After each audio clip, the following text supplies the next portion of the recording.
En el Evangelio de este día, Jesús nos invita a pelearnos con nuestros familiares. Lógicamente no es esta la interpretación que debemos hacer de este texto. Mateo 10:34 y siguientes. Sería un error, de hecho, interpretarlo así. ¿Cómo entender entonces estas palabras difíciles y duras de Jesús? No piensen que he venido a traer la paz. He venido a traer la espada. He venido a traer división.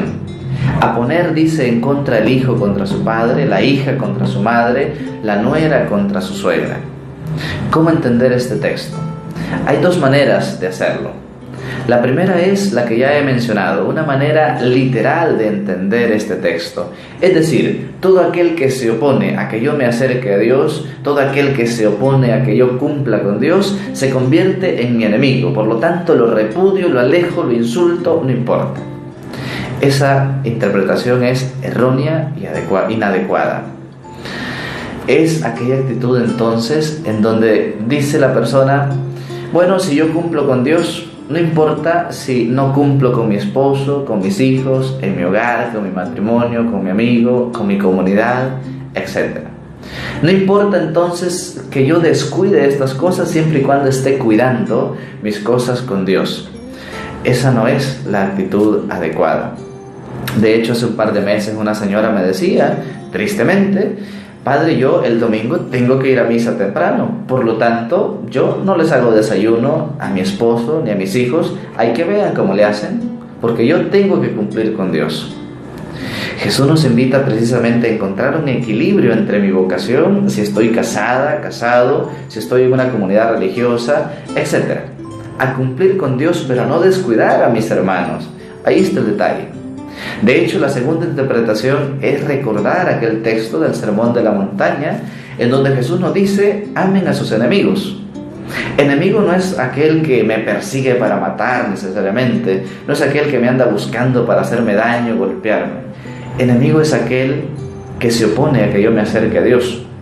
Enemigo es aquel entonces que me insinúa cosas distintas a mi fe. Ese enemigo es aquel que me aconseja distinto a mis valores cristianos. Enemigo es aquel que obstruye mi camino entonces hacia Dios.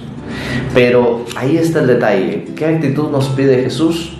No una actitud confrontativa, no una actitud de enojo, sino más bien una actitud de caridad, una actitud de paciencia con esas personas que se oponen a que yo esté cerca de Dios. Si mis padres, amigos, cercanos, esposos, esposa, hijos se oponen a que yo me acerque a Dios, no es gritándoles, no es enojándome, no es tirándoles cosas que debo enfrentarles, sino más bien no buscando conflicto, dando testimonio, así como lo hizo Jesús. Cuando le insultaban, cuando le gritaban, Él con paciencia llevaba su cruz. Es ahí donde vamos a dar precisamente testimonio. Es ahí donde vamos a dar ejemplo de verdaderos cristianos. De hecho, la mejor manera de convencer a alguien a que se acerque a las cosas de Dios es en esas ocasiones.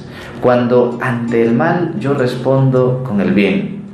Ante las críticas yo respondo con paciencia, sin perder la paz.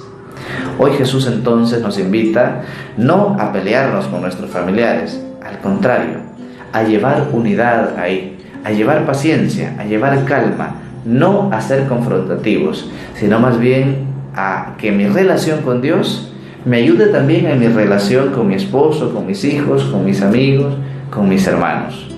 Esa es precisamente lo que quiere que Dios, lo que quiere Jesús que pongamos en práctica en nuestro hogar, a que dividamos el odio, a que quitemos el rencor, a que quitemos las malas palabras, la confrontación con nuestros seres queridos, sino más bien ahí llevar unidad.